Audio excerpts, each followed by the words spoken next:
Media సోదరులందరికీ కూడా పేరు పేరు నమస్కారం. ఈరోజు 30 సంవత్సరాల తర్వాత చంద్రగిరి నియోజకవర్గంలో తెలుగుదేశం పార్టీ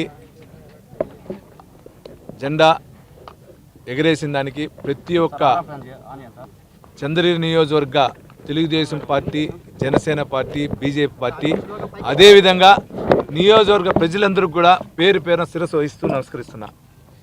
ఈరోజు చంద్రగిరి నియోజకవర్గం వచ్చిన రోజు నుంచి వచ్చిన మెజార్టీల కంటే కూడా రికార్డుగా ఈరోజు ప్రజలు ఇవ్వటం జరిగింది.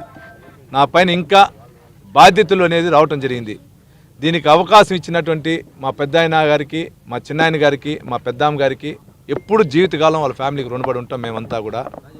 ఇంకా ఈ నియోజకవర్గంలో గత ఎలక్షన్ అప్పుడు ఏ విధంగా నేను చెప్పానో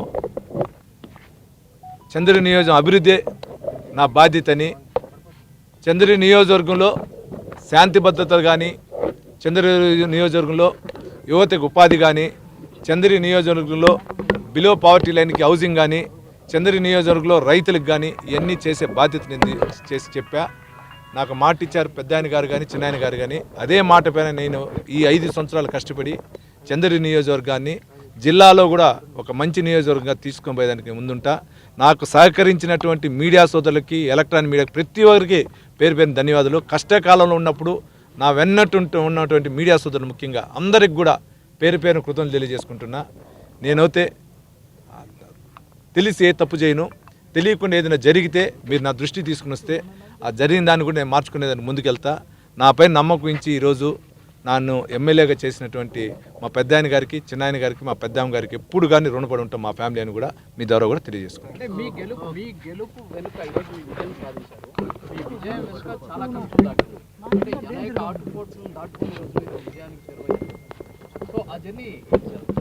అంటే ఈ నియోజకవర్గ పరిస్థితి మీకు తెలుసు, ఏ విధంగా పోరాడామో మీకు తెలుసు. నేను మళ్ళీ చెప్పాల్సిన ప్రతి ఒక్కటి కూడా అవమానాలు ఎదుర్కొన్నాం, బయట చెప్పుకోవాలా. కొన్ని బాధలు పెట్టారు, బయట చెప్పుకుంటే కార్యకర్తలు భయపడతారని చెప్పుకోవాలా. బిజినెస్లు దెబ్బతీశారు, అది కూడా చెప్తే కార్యకర్తలు ఇంకా భయపడతారని చెప్పుకోకుండా, ఆస్తులు అమ్మి ఎక్కడ కానీ ఒక అవినీతి లేకుండా ఆస్తులు అమ్మి ఈరోజు నేను నాకు చంద్రగిరి నియోజకవర్గంలో తిరుగుతూ ప్రజలకు అందుబాటులో ఉన్నా. ఏ రోజు ఆస్తులు అమ్మినా నా కుటుంబ సభ్యులు ఎవరు కూడా ఎందుకు అమ్ముతానో అడగల. దానికి ఎప్పుడు జీవితకాలం నా భార్యకి కానీ, నా కుమారుడికి కానీ, నా కోడలికి జీవితకాలం రుణపడి ఉంటా. ఎందుకంటే ఏ ఇంట్లోనే అడుగుతారు, కానీ నా ఇంట్లో ఆ విధంగా అడగల. ఇంకా మీరు చెప్పిన విధంగా ఇంకా ఆటుపోట్లు జరిగిన సంఘటనలని తెలుసు, కానీ వాటి గురించి నేను మాట్లాడదలుచుకోలే. న్యాయ వ్యవస్థ ఉంది, న్యాయ వ్యవస్థ చూసుకుంటుంది. మిగిలినంతా కూడా మీకు తెలుసండి. ఇంకా ఆటుపోట్లు జరిగిన సంఘటనలని తెలుసు, కానీ వాటి గురించి నేను మాట్లాడదలుచుకోలే. న్యాయ వ్యవస్థ ఉంది, న్యాయ వ్యవస్థ చూసుకుంటుంది.